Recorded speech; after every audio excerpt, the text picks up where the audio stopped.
Yeah, go for it.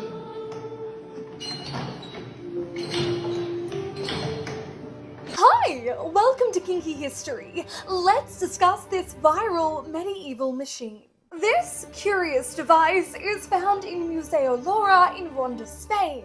The cellar of this museum contains exhibits surrounding witchcraft, the Spanish Inquisition, and historic torture devices. They all come from the private collection of Juan Antonio Lora Juri, and you can take a full virtual tour of the collection.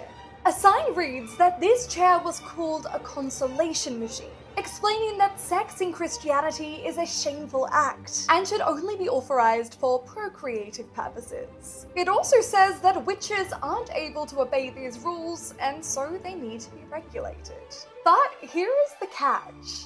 A lot of devices from the medieval period aren't from the medieval period at all. The Victorians were obsessed with slandering a time they called the Dark Ages, and would often make fun of them by creating kinky torture devices that looked really old.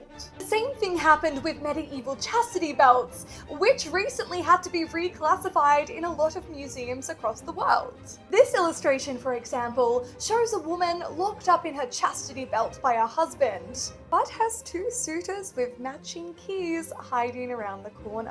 The fact is, humans have always enjoyed sex, always had a sense of humor, and always enjoyed feeling superior to people who came before. As fun as this chair may seem, there is no written record of it ever being used. Which leads me to believe this is just a Victorian inside joke that we're still falling for hundreds of years later. But that's not to say we don't have kinky historical devices. If you want to learn more about them, you can now order my book, Kinky History, for all of the real fun, scandalous stories from history.